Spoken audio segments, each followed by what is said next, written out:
수요일 날은 우리 순서로 계속해서 보고 있습니다. 열왕기하 12장, 열왕기하 12장. 주보에는 1절에서 8절까지 나와 있는데요. 1절부터 우리 16절까지만 교독을 읽겠습니다. 열왕기하 12장 1절에서 16절까지 요아스 왕의 전반기 인생에 대한 내용입니다. 열왕기하 12장입니다. 구약 582페이지 있습니다. 12장 1절에서 16절 우리 교독으로 읽겠습니다. 1절 제가 읽겠습니다. 예후의 제7년에 요아스가 왕이 되어 예루살렘에서 40년간 통치하니라. 그의 어머니의 이름은 시리아라 브엘세바 사람이다. 요아스는 제사장 여호야다가 그를 교훈하는 모든 날 동안에는 여호와 보시기에 정직히 행하였으되 다만 산당들을 제거하지 아니하였으므로 백성이 여전히 산당에서 제사하며 분향하였더라. 요아스가 제사장들에게 이르되 여호와의 성전에 거룩하게 하여 드리는 모든 은 곧 각 사람의 몸값으로 드리는 자원하여 여호와의 성전에 드리는 모든 은을 제사장들이 각각 아는 자에게서 받아들여 성전의 어느 곳이든지 파손된 것을 보거든 그것으로 수리하라 하였으나 제사장들이 성전의 파손한 데를 수리하지 아니하였는지라. 요아스 왕이 대제사장 여호야다와 제사장들을 불러 이르되 너희가 어찌하여 성전의 파손한 데를 수리하지 아니하였냐. 이제부터는 너희가 아는 사람에게서 은을 받지 말고 그들이 성전의 파손한 데를 위하여 드리게 하라. 제사장들이 다시는 백성에게 은을 받지도 아니하고 성전 파손한 것을 수리하지도 아니하기로 동의하니라. 제사장 여호야다가 한 궤를 가져다가 그것의 뚜껑에 구멍을 뚫어 여호와의 전문어기 오른쪽 곳 제단 옆에 두매 여호와의 성전에 가져오는 모든 은을 다 문을 지키는 제사장들이 그 궤에 넣더라. 이에 그 궤 가운데 은이 많은 것을 보면 왕의 서기와 대제사장이 올라와서 여호와의 성전에 있는 대로 그 은을 계산하여 봉하고 그 달아본 은을 일하는 자 곧 여호와의 성전을 맡은 자의 손에 넘기면 그들은 또 여호와의 성전을 수리하는 목수와 건축하는 자들에게 주고 또 미장이와 석수에게 주고 또 여호와의 성전 파손한 데를 수리할 제목과 다듬은 돌을 사게 하며 그 성전을 수리할 모든 물건을 위하여 쓰게 하였으되 여호와의 성전에 드린 그 은으로 그 성전의 은대접이나 불집게나 주발이나 나팔이나 아무 금이나 은그릇도 만들지 아니하고 그 은을 일하는 자에게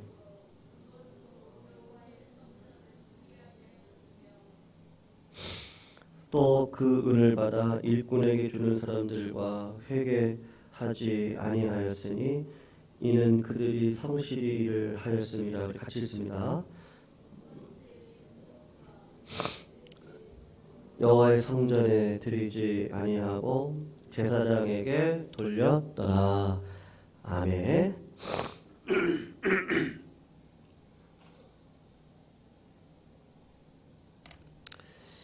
성도님, 오늘 요아스 왕에 대해서 좀 살펴보려고 하는데요.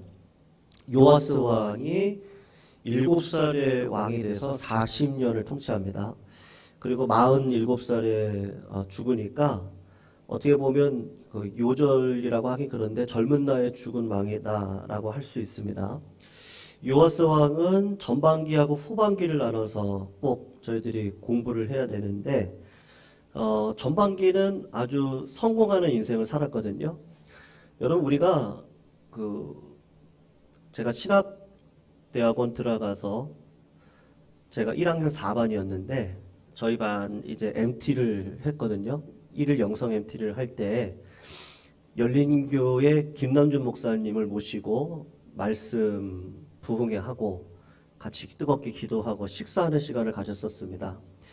그때 김남준 목사님께서 저희들한테 1학년 때니까 이제 전도사 초년병이잖아요. 그때 김남준 목사님이 저희들한테 그러시더라고요. 여러분들이 의사입니다. 의사인데 의사가 실력이 없으면 안 됩니다. 그래서 첫 번째는 영성이죠. 영성이 중요하니까 기도의 호흡을 절대 놓치지 마십시오. 그리고 지성이 중요합니다. 네, 지성이라는 건 인문학인데 그 인문학에 대한 이해를 높이기 위해서 지성적으로 공부하는 걸 멈추지 마십시오. 그렇게 이야기를 했습니다. 근데 이 모든 것보다 더 중요한 게 있는데 그게 뭐냐? 소명이라는 거예요. 하나님이 나를 부르셨냐? 목사로 부르신 거 맞냐? 이렇게 질문을 하시더라고요. 그러면서 이렇게 얘기를 하시더라고요. 지금이라도 괜찮으니까 하나님께서 여러분들을 목회자로 불렀다고 하는 소명이 없으면 지금 그만두시라고, 공부하지 마시라고 그렇게 이야기를 하셨어요. 제가 그 이야기를 듣고 개인적인 체험도 또 음성도 또 삶의 열매도 뭐 여러 가지를 살펴보면서 생각을 좀 했거든요. 고민을 했습니다. 그래서 내가 목사님 말씀 받고 한 달 동안 한번 기도를 해보자. 한 달 동안 기도해보고 진짜 하나님께서 나에게 주신 소명이 맞는가? 그리고 이제 한 달 기도해서 다시 확인 작업을 하고 목회자 길을 걸어가게 되었는데 그 김남준 목사님이 하신 이야기가 있었습니다. 목회자들이 처음에 여러분 열정적이지 않은 분들이 어디 있겠어요? 처음부터 순수하지 않은 분이 어디 있겠습니까? 하나님의 믿음으로 산다 고백했고 은혜 받았고 부흥도 경험했고 다 했어요. 그런데 이 마음이요. 이 마음을 정직한 영으로 끝까지 가지고 가는 건 정말 쉽지 않습니다.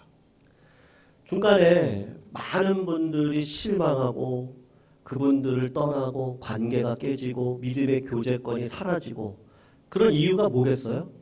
다 중간에 변절합니다. 다 중간에 돈, 명예, 권세 이런 것들이 그 마음밭을 흔들 때 평소에 하나님과 교제하고 하나님의 음성을 듣는 일에 충성을 다하지 않으면 누구든지 그렇더란 말이죠. 우리가 잘 아는 유명한 목사님이 계세요. 지금은 소천하셨는데 그분이 어느 순간 영권이 떨어지셨어요. 왜 떨어졌습니까? 하나님께서 하지 마라 하는 일을 그분이 하셨거든요. 그 이후로는 영권이 떨어진 걸 성도님들이 더 잘 아세요. 여러분 요하스도 마찬가지거든요. 요하스가 어떻게 보면 어릴 적 7살 하나님의 은혜를 받은 거죠. 다른 형제들 다 죽어 나갈 때 나 은혜 받았어요. 나만 살았어요. 나만 살았어요. 그게 은혜예요. 그리고 성전에서 정말 위대한 멘토죠. 여호야다 제사장. 아주 훌륭한 제사장의 멘토 속에서 믿음의 길을 걸어갔어요. 그러니까 뒤돌아보면 얼마나 큰 은혜인지 몰라요. 그런데 요하스가 후반기로 가면 어떻게 되는지 아세요? 자기 멘토의 아들이에요. 스가랴 선지자였거든요. 스가랴 선지자가 옳은 말을 한다고 죽여요. 그것뿐만이 아니에요. 아람 군대 아주 적은 무리가 와서 전쟁을 일으킬 때 성전에 있는 돈을 다 긁어다가 아람 왕에게 넘깁니다. 왜 이렇게 됐을까? 그리고 47살에 자기 부하들한테 죽임을 당하거든요. 저도 그냥 이렇게 한 20년 가까이 이제 목회 생활하면서 지금도 가장 주의하는 게 있는데 그 마음이거든요. 이 마음이요. 그렇다고 제가 잘하고 있다고 말씀드리는 건 절대 아닙니다. 항상 제 마음속에 늘 염두에 두는 게 뭐냐면 내 힘으로 절대 안 된다. 나 혼자 못한다. 하나님이 인권도 주셔야 되고 하나님이 영권도 물권도 육권도 주셔야 은혜 주셔야 할 수 있는 거지. 이건 내 힘이 아니다. 이거 하나는 꼭 지키고 가려고 합니다. 지금까지는 어떻게 하든지 하나님이 그렇게 연단을 시켜주신 것 같아요. 성도님들 어떠세요? 내 힘으로 가능할 것 같고 내가 할 수 있고 나 은혜 받았고 하나님이 나 사랑하시고 하나님이 나를 지금까지 인도해 오셨고 근데 다 그래요. 누구든지 그래요. 어느 성도님들인지 다 만나서 말씀 들어보면 옛적 이야기하면 은혜가 아니었던 적이 없었어요. 근데 현재는요. 현재는 어떻습니까? 다윗은 이렇게 기도했어요. 하나님, 제가 왕인데요. 제가 태중에서부터 죄인이었네요. 이 고백이 얼마나 귀한지. 제가 모태에서부터 죄 중에 출생한 사람입니다.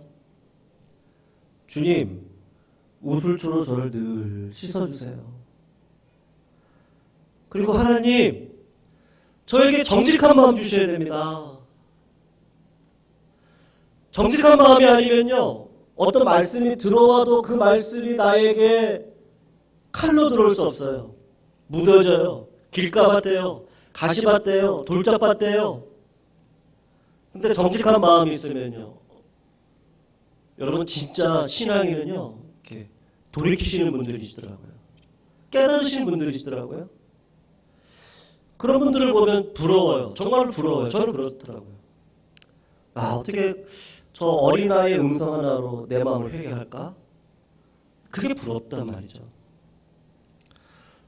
성도님들, 오늘 요하스가 성경에서 그렇게 얘기를 하거든요. 영적인 멘토 여호야다가 가르칠 때까지는 그래도 믿음으로 살았습니다. 그런데 여호야다가 죽고 난 이후에는 믿음으로 살지 못했습니다. 왜 그랬을까요? 어떻게 보면 여러분, 우리 신앙이 실제적이셔야 되는데요. 우리 신앙이 관념적일 때가 많습니다. 청년 때 많이 고민했던 부분인데, 기도를 저렇게 열심히 하시는 분이 왜 이렇게 남들한테 이렇게 상처되는 말씀을 이렇게 잘하시지? 교회에서만 헌신하고 봉사하신다고 하시는데 세상 속에 나가서는 진짜 쪼그라들어서 사시는 분들이 많으죠. 교회 와서만 막 이렇게 막 하세요. 왜 그럴까? 너무 신앙이 관념적이신 거죠. 기도를 안 했다, 예배를 안 드렸다, 헌신 안 했다, 봉사 안 했다는 게 아니고 관념적으로, 공식적으로 내가 이렇게 하는 사람이니까 하나님이 나를 복 주신 거야. 그리고 어느 순간 뭐가 빠져요? 하나님과의 진정한 교제는 빠지는 거예요. 늘 정직한 영으로 주님 앞에 나아가서 작은 거 하나라도 하나님 앞에 묻고 기도하고, 하나님, 내가 어떤 결정을 해야 됩니까? 어떤 삶을 살아야 됩니까? 하나님, 지금 내 안에 있는 죄가 뭔가요? 하나님, 하나님 왜 임재가 느껴지지 않죠? 음성이 들리지 않죠? 왜 내 마음에 기쁨이 없죠? 왜 내 마음 가운데 두려움이 있죠? 하나님 앞에 나아가서 간절히 물어보시면 하나님께서 내 마음 가운데 회개의 마음 주시고 은혜의 마음 주셔서 이렇게 돌이킬 수 있는 은혜를 주시는데, 요하스의 신앙이 관념적이었던 것 같아요. 왜? 멘토가 있으니까요. 사람 의지하는 거죠. 이분이 말하는 대로 들으면 다 성공했어요. 근데 이분이 떠나고 나면요, 이분이 섬기셨던 하나님을 내가 인격적으로 만나고 나도 그분을 만나서 하나님을 만나서 하나님과 인격적인 교제 가운데 있어야 되는데 신앙이 관념적이 되어지는 거죠. 그러면 내 삶의 실제적인 능력은 사라집니다. 여러분, 오늘 요하스가 관념적이던 어쨌든 멘토 아버지 같은 여호야다의 제사장의 말씀을 듣고 두 가지는 잘했단 말이에요. 그 두 가지가 뭔지 아세요? 그게 뭐냐? 1절, 2절 우리 한번 읽어볼게요. 1절, 2절을 우리 다시 한번 읽어보겠습니다. 시작. 유다의 왕 아하시야의 아들, 죄송합니다. 12장이죠. 다시 읽겠습니다. 시작. 예후의 제7년에 요아스가 왕이 되어 예루살렘에서 40년간 통치하니라. 그의 어머니의 이름은 시비야라. 부엘세바 사람이더라. 요아스는 제사장 여호야다가 그를 교훈하는 모든 날 동안에는 여호와 보시기에 정직히 행하였으되. 여러분, 요아스의 한계이면서도 요아스가 잘했던 게 뭐예요? 믿음의 선배의 말을 잘 듣고 순종을 했다는 것입니다. 그러니까 말씀이라는 게 그런 것 같아요. 적극적이 되시는 게 좋은데 수동적이든 적극적이든 말씀에 순종해서 살아가는 삶 가운데 하나님께서 복을 내려주신다. 믿으시죠? 네. 그래서 사도 바울은 이렇게 얘기를 합니다. 모든 성경은 하나님의 감동으로 된 것으로 교훈과 책망과 바르게 함과 의로 교육하기에 유익하니 이는 하나님의 사람으로 온전하게 하며 모든 선한 일을 행할 능력을 갖추게 하려 함이라. 오늘 새벽에도 제가 잠깐 말씀드렸는데 여러분 기도만 너무 많이 하시면 안 돼요. 왜죠? 기도만 너무 많이 하시면 하나님의 뜻을 알아가는 게 쉽지 않으세요. 제가 많이 봤거든요. 많이 만났거든요. 많은 이야기를 나눠봤거든요. 기도의 용사분들하고요. 근데 기도만 하시면 신비적이시더라고요. 너무. 그리고 하나님의 음성을 헷갈려 하시더라고요. 반대로 말씀만 너무 깊게 들어가셔도 안 좋아요. 왜냐하면 나는 말씀의 사람이야. 나는 이런 사람이야. 교만하기가 쉽더라고요. 그래서 저 같은 경우 제가 솔직하게 말씀드렸는데 이 신학을 공부하고 말씀을 깊이 주석을 보고 이런저런 책을 보고 이렇게 해야 말씀의 사람이지. 저 큐티 저희 아내가 알아요. 저의 이 악한 모습을요. 큐티 저거 아무것도 아니야 저거. 큐티 그냥 어떻게 보면 감성적인 거야. 제가 교만한 말을 그렇게 했던 적이 있었거든요. 네, 그렇지 않더라고요. 어떠한 자리에서 말씀 앞에 서면 성령 하나님이 감동 주셔서 나를 위해 탄식하시고 말씀이 감화 감동되어져 하나님의 뜻으로 내 마음 가운데 확 들어오거든요. 여러분 우리 한국교회 가장 큰 문제가 뭔지 아세요? 제가 볼 때 그거더라고요. 말씀을 너무 모른다. 하나님께서 그 사명 주시더라고요, 저한테는요. 말씀을 가르쳐야겠다. 말씀을 알려드려야겠다. 온전한 말씀이 뭔지, 진짜 복음이 뭔지, 은혜가 뭔지, 신학의 균형이 뭔지, 저도 좌충우돌 하면서 여기까지 왔는데, 깨달은 결론이, 말씀 앞에 서야 은혜 속에 하나님의 뜻을 분별하고 살아갈 수 있겠구나. 그래서 기도가 안 중요한 게 아닙니다. 기도의 노를 지으시고 한쪽으로는 말씀의 노를 지으시면서 성령의 바람을 타고 그 방향성을 향해서 달려가고. 이번에 아버님 돌아가시면서 어제 아내가 어머니랑 통화를 하다가 그런 얘기를 했다 하더라고요. 이게 무슨 얘기냐. 아버지는 이제 온전히 아실 거라고. 천상에서 하나님의 말씀이 이거였구나를 온전히 아실 거라고. 우리가 죽을 때까지 다 알겠어요? 모릅니다. 우리는요.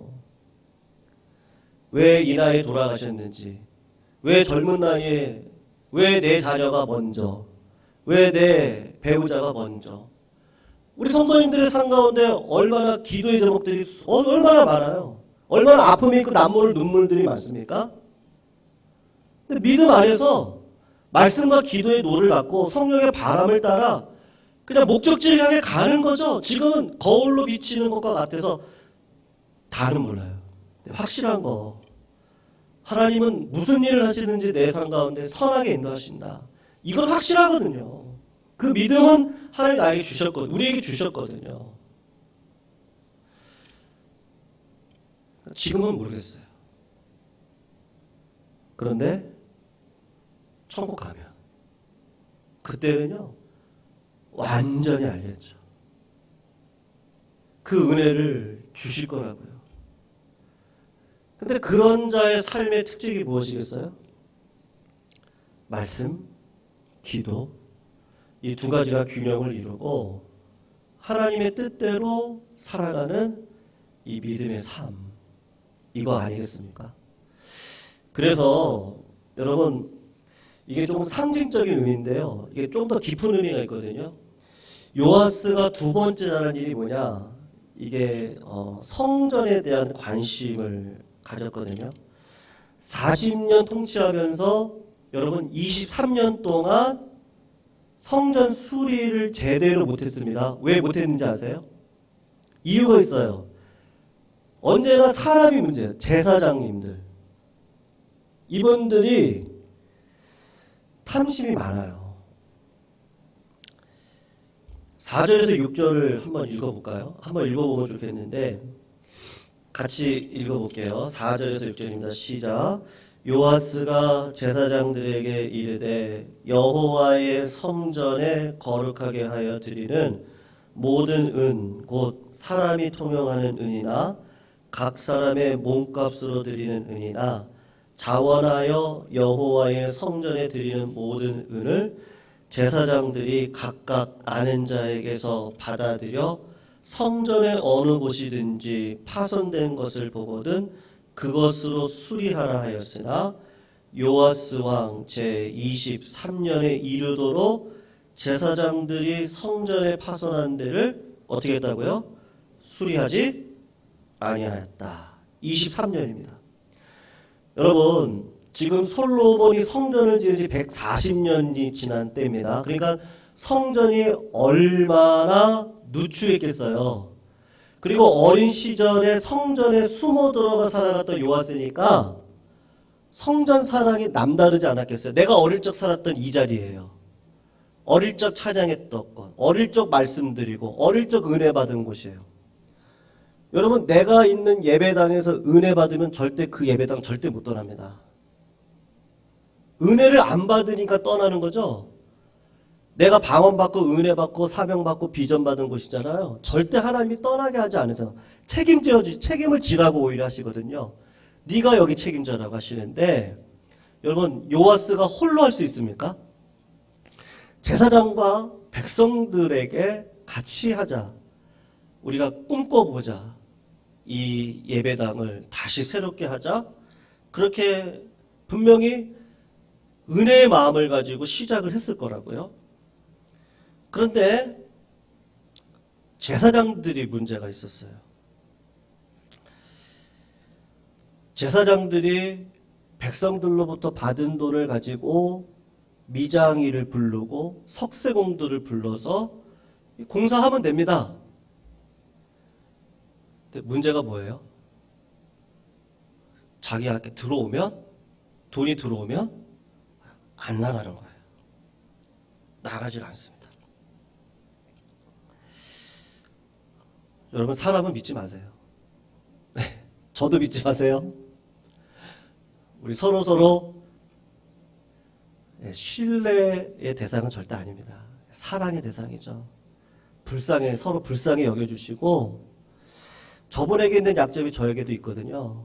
근데 하나님은 시간을 두시고 꾸준히 우리를 성숙의 자리로 끌어갑니다. 그래서 그분을 끝까지 사랑해 주십시오. 우리 서로는 사랑의 대상이고 격려의 대상입니다. 그럼 하나님은 어떤 대상이죠? 사랑의 대상이지만 믿음의 대상입니다. 하나님만 믿으셔야 되거든요. 요아스가 어린 나이니까 그거를 간파를 못했던 것 같아요.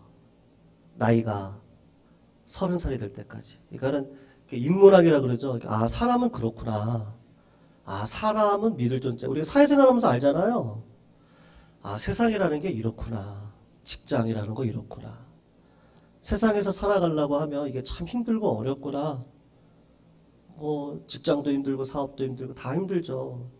거기서 믿음 지키고 살아간다는 게 참 힘든데 이분이 그냥 이렇게 순수하게 하신 것 같아요. 요아스 왕이 어릴 적이니까 말씀 따라 이렇게 명령했는데 그냥 이렇게 지내왔죠. 근데 지내와서 보니까 아, 이게 사람은 안 그렇구나. 그럼 여러분 중요한 게 뭐예요? 영적 질서를 만들어야 되잖아요. 체계를 세워야죠. 시스템을 만들어야 돼요. 그러니까 제사장들한테 이야기하지 않아요. 그리고 어떻게 체계를 만들죠? 헌금함을 다 보이는 바깥에다 딱 갖다 놓고 백성들이 거기에다가 헌금하게 해요. 그리고 공개적으로 어떻게 해요? 제사장과 서기관이 가서 문을 열고 그 앞에서 돈을 다 세게 해요. 그리고 그 돈을 제사장이 갖지 않게 하고 어떻게 해요? 바로 석수랑 미장이랑 다 불러다가 돈을 건네줘요. 질서를 세우는 거예요. 신뢰가 중요하잖아요. 그렇게 해서 성전을 세워가는 일을 합니다. 사실 조금 더 깊은 의미에서 보면 제가 오늘 드리고 싶은 결론인데요. 이 성전이 사실은 뭐겠어요? 왜 은혜 받고 성전을 짓겠어요? 사도 바울이 뭐라 그랬습니까? 우리 몸은 성전이다. 여러분 예수 믿고 가장 큰 증거가 뭐예요? 성령 받았다는 거. 아, 내 안에 성령님 계시잖아요. 성령님이 계시는데 어떻게 함부로 행동을 하겠어요? 정직한 영이 떠나면 마음껏 살아요. 내 마음대로, 내 뜻대로, 내 계획대로 영적인 질서가 없이 막 살아요. 근데 성령이 들어오면 영적인 질서가 하나씩 들어오기 시작을 해요. 호흡을 하고 떡을 먹고 기도를 하고 하나님의 뜻을 묻고.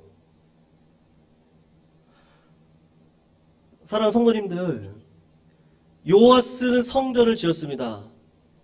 근데 요아스가 정직한 영을 끝까지 갖지 못해서 부하에게 살해를 당하죠. 이 성전은 주님이 세워주신 성전이어야 영원합니다. 근데 주님이 우리 마음 가운데 성전을 세워주셨습니다. 하나님은 인간이 세운 성전은 다 무너뜨리셨어요. 사람의 힘으로는 절대 안 돼요. 우리 신앙생활은 내 힘으로 절대 안 돼요. 사랑하는 성도님들, 요아스의 전반기 인생을 보면서 오늘 우리가 꼭 깨달으셔야 될 거 하나. 하나님이 하십니다. 믿으시죠? 하나님이 하십니다. 다 하나님의 은혜입니다. 여기까지 걸어왔던 건 다 하나님의 은혜였습니다. 자랑할 수 있는 건 은혜밖에 없습니다. 하나님이 하실 겁니다. 하나님이 주셨습니다.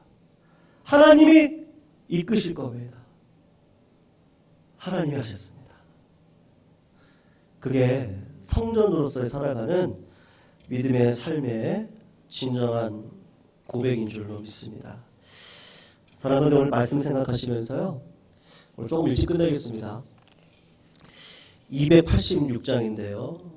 우리 말씀 생각하시면서 주 예수님 내 맘에 오사 평생토록 영원토록 정직한 영으로 사랑의 주님 내 마음속에 모시고 나의 상한 마음 치료하여 주시고 온전한 영육으로 세상을 향해 주님의 복음을 흘려보낼 수 있는 믿음의 길 걷게 해달라고 우리 286장 같이 한번 찬양하시고 같이 한번 기도하시고 주기도문으로 예배를 마치도록 하겠습니다. 286장